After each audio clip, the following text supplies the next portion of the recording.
Be Well, Be Sound podcast is brought to you by Mind Body Music Center, whose mission is to utilize and promote music's inherent therapeutic and healing qualities in order to elevate the minds, bodies, and hearts of others. Learn more at mindbodymusiccenter.com.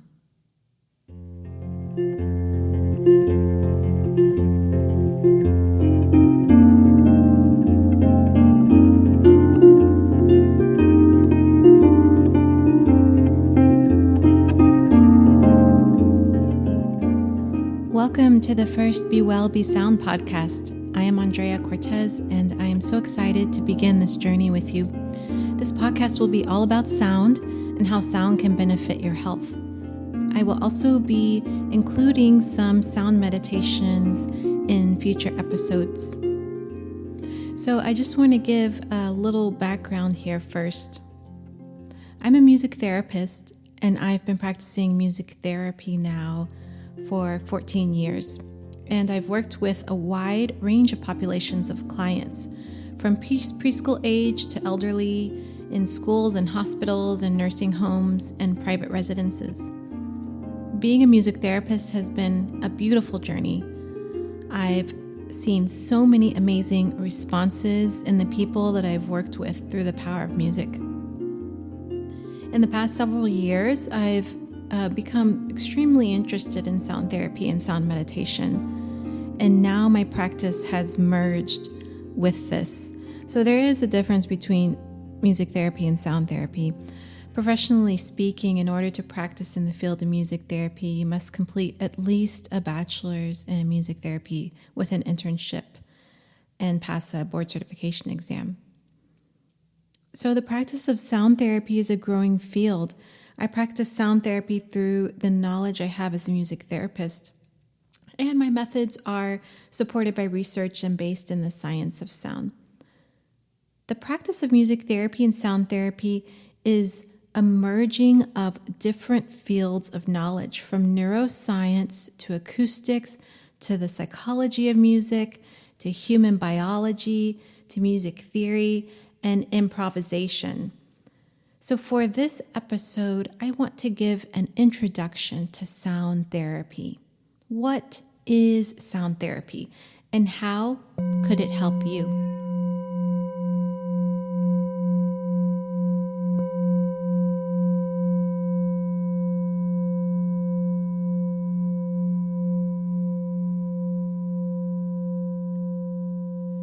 Sound therapy is becoming more and more popular in the realm of wellness as more and more people are interested in finding holistic ways of healing and living. So you may have come across people using sound in yoga classes with singing bowls, gongs, or chanting, but it's definitely not a new tool for healing. It is actually one of the earliest forms of medicine that humans have used. Across cultures for thousands of years, music, singing, rhythm, and song have been used to heal the mind, body, and heart. So there are many different terms currently being used for the practice of sound or for, in general, therapeutic sound experiences. Some people call this sound healing or sound bath. These are becoming trendy terms to use, and I think it's important to bring this up because it can be confusing if you're wondering, are these all the same, or what to expect, or what is sound healing? So yes, there are differences between these, and there are differences amongst sound practitioners. So I like to use the term sound therapy or sound meditation because I base my work in the science of sound. There is a lot of potential for sound to be used as medicine for the mind and body, but a serious study and deep understanding of how to use sound is needed in order to be applied therapeutically. There is a lot of misinformation about sound, which can lead to a lot of misunderstanding of what sound can do.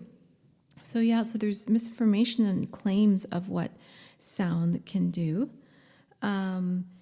And there is actually a great teacher in New York. His name is Alexander Tanous, and he talks a lot about this issue of misinformation. He's a great resource if you want to look him up. His website is soundmeditation.com. So he talks about using the word sound healing, and he is hesitant to use that because it infers that it is just the sound that is doing the healing. And this leaves out a very important part of the equation in the healing process, which is the person receiving the sound. So sound therapy is not an experience where a person passively receives healing through sound. These experiences encompass more than the idea of healing. Sound can create transformative shifts in the mind, opening a person to higher self-awareness and different states of consciousness. So you could say that in itself is healing. So it's kind of tricky when we use the word healing because we all have a different idea of what that means. So using the term sound therapy, really, I really prefer to use that. Also because in sound therapy, since it's not a passive experience, it's an active experience. We are active in the experience of sound meditation. It's empowering for us to know how to be an active participant, an active listener in sound therapy and sound meditation. So I think it's important to educate my clients or to educate people who are in these sound therapy experiences and how to engage their mind, attention, and awareness during these sound experiences so there's a deeper effect. So instead of passively going to an experience and just receiving sound, when we are attentive and listening, this is, in a way, it's priming our brain to be changed by sound. So attention is a pretty powerful tool, and it is a skill to be practiced with the mind. And this is involved in the process of sound therapy and sound meditation. So with all that being said, sound does provide a healing experience. There is healing that occurs on many different levels, and I'll get into that in just a moment. Since I come from a scientific background in music therapy, I tend to prefer a balance between basing my practice in research, while at the same time considering the whole spiritual and energetic aspects of who I'm working with. So it's really exciting to be working with sound because it involves both science and the spiritual aspects of human beings. And these are not conflicting subjects, science and spirituality. And more we're seeing a merging of these coming together, of science and understanding the energetic aspects of the human being and spiritual aspects as well. So back to the question, what is sound therapy? Sound therapy uses the elements of sound. This includes frequencies, harmony, overtones, pulse, timbre, scales, and musical expression as tools of transformation. So some of the most popular instruments for sound therapy are singing bowls, gongs, chimes, drums, flute, voice, and instruments that are very resonant, like string instruments. So our minds can begin to feel very relaxed when listening to these instruments during sound therapy or sound meditation because of their effect on brain activity. Sound is made of organized information and patterns that contain mathematical ratios. So that starts to sound a little technical, but this is really a key in how sound is therapeutic.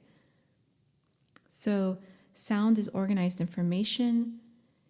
It contains mathematics. So we can't see sound in music, right? When we're listening to an instrument, we're listening to music, we can't see it. But it contains a lot of information that is beneficial for us. So there is a field of study called cymatics, and this is the study of vibration in liquids. And this cymatics has actually made sound visible, so we can actually see what vibration and sound looks like. And you can check this out. Cymatics is spelled Cymatics. And if you look up cymatics, you'll see these beautiful images that they have captured with applying vibration to liquids. And these images are geometric and symmetrical shapes and patterns that look kind of like snowflakes, and they also look similar to patterns that we see in nature and flowers and plants. It's really beautiful. So we can see that sound is actually able to organize physical matter. So cymatics is great. It's really opened a door or a window into seeing what sound looks like. So sound is organized information, and our brain takes in this information, and this has an organizing effect on our brain. Our brain, in a way, mirrors the sound it hears. This can help balance brain activity and can override other processes like overactivity in thinking or planning, strategizing, worrying, analyzing, criticizing. Sound therapy is a really good remedy for calming the mind. And we know through research that this is really important for us to be able to reach a state of stillness in the mind. This helps to reduce stress and has a lot of benefits for our health. So there are also physical benefits from sound therapy. Sound therapy can help regulate the physical processes that are most impacted by stress, like heart rate, blood pressure, respiratory rate, breathing patterns, and even digestion. All these processes are controlled by the autonomic nervous system, which sound can directly affect. And all these processes are rhythmic and cyclic in nature. So they can be regulated by the rhythms and pulses used in sound therapy. So here is why it's really important that the sound therapist or the person who is facilitating a sound experience really understands how to use these different elements of pulse and tempo and frequency and melody and harmony, and how to use these tools so that a transformation, a transformative experience can occur with the listener. So all of this can be broken down into more detail in understanding how sound is working and understanding sound therapy. But this gives a good introduction to what sound therapy is. And in future episodes, I'll be getting into more specifics and details about sound and specific health issues and how you can use sound. So sound and music are very powerful tools for transformation. And there is already research supporting this, so I think that it is important that we continue to pursue a scientific understanding of sound and music so that we can use them in the most effective ways for our well-being. So that's it for our first podcast. Thank you so much for listening, and I hope you can join in on the next episode. Until then, be well and be sound.